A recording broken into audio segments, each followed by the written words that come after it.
Hello बच्चों, let's read this question. The question says when breast feeding is replaced by less nutritive food, low in proteins and calories, the infants below the age of 1 year are likely to suffer from option A pellagra, option B marasmus, option C rickets, option D kwashiorkor.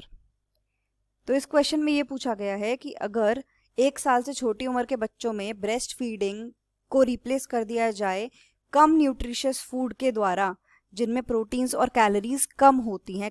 Proteins and calories की अगर हम बात कर रहे हैं that means complete lack in nutrition, तो उन बच्चों में इनमें से क्या डिजीज होने की संभावना बन जाती है. तो जो की कॉन्सेप्ट हम इस क्वेश्चन में देखेंगे, हम देखेंगे disease caused bye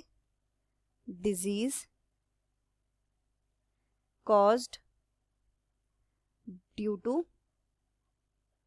whole nutrition deficiency.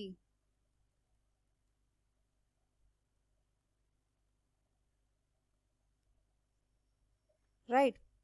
तो बेसिकली अगर हम ऑप्शंस की बात करें, हम वन बाय वन सारे ऑप्शंस टेकअप करते हैं, then we can get to know the final answer.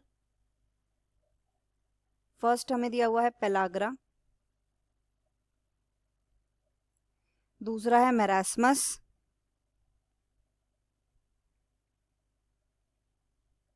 Then rickets, then kwashiorkor.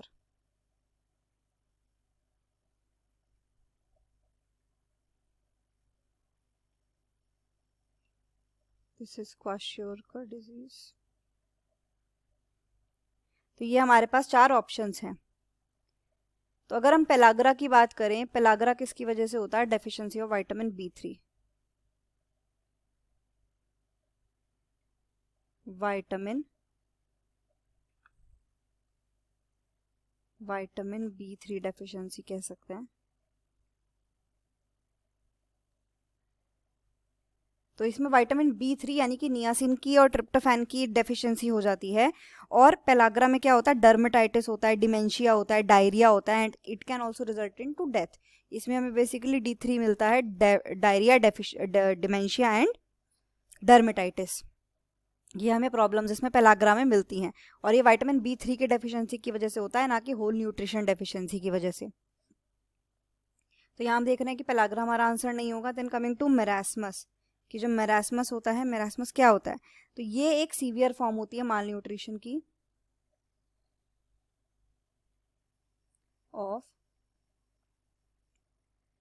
Severe form of mall nutrition. तो इसमें क्या होता है? ओवरऑल लैक ऑफ न्यूट्रिशन, यानी कि ओवरऑल डेफिशिएंसी ऑफ सारे के सारे न्यूट्रिएंट्स. इसमें क्या मिलता है हमें? Deficiency of all nutrients. जितने भी न्यूट्रिएंट्स होते हैं, carbohydrates, fats, proteins, overall lack मिलता है कैलोरीज का, प्रोटीन्स का, फैट्स का, कार्ब्स का, यानी कि होल न्यूट्रिशन डेफिशिएंसी. हमें क्वेश्चन में यही बताना था कि वो डिजीज जो कि होल न्यूट्रिशन डेफिशिएंसी की वजह से हो रही है. तो यहाँ पर हमारा आंसर क्या हो जाएगा? मेरास्मस.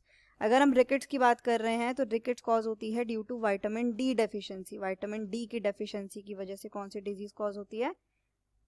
रिकेट्स. और इसमें हमें क्या मिलता है? इसमें हमें मिलता है बोन्स की डिजीजेस. बोन्स सॉफ्ट हो जाती हैं, बोन्स के टिश्यूज सॉफ्ट हो जाते हैं और बोन्स बेंड हो जाती हैं, जिसमें बेसिकली बोइंग डाउन सिचुएशन मिलती है, बेंडिंग सिचुएशन मिलती है. क्वाशियोरकर क्या है? क्वाशियोरकर होता है सीवियर प्रोटीन डेफिशिएंसी की वजह से. इसमें हमें क्या मिल रही है? Severe protein deficiency. इसमें ओवरऑल होल न्यूट्रिशन डेफिशिएंसी नहीं है, सिर्फ प्रोटीन डेफिशिएंसी होती है. सारी सेल्स को प्रोटीन्स चाहिए होता है बिल्डिंग अप के लिए, लेकिन प्रोटीन क्वाशियोरकर में नहीं मिलता, तो इसीलिए क्वाशियोरकर में सिर्फ प्रोटीन डेफिशिएंसी हो रही है. हमें क्वेश्चन में बताना था कि कंप्लीट डाइट में प्रॉब्लम है, कंप्लीट न्यूट्रिशन में प्रॉब्लम है. वो हमें किस में मिलती है? सिर्फ मेरास्मस में. तो यहाँ जो हमारा आंसर हो जाएगा वो हो जाएगा option B, marasmus. The final answer is option B, marasmus. Hope you understood it well. Best of luck.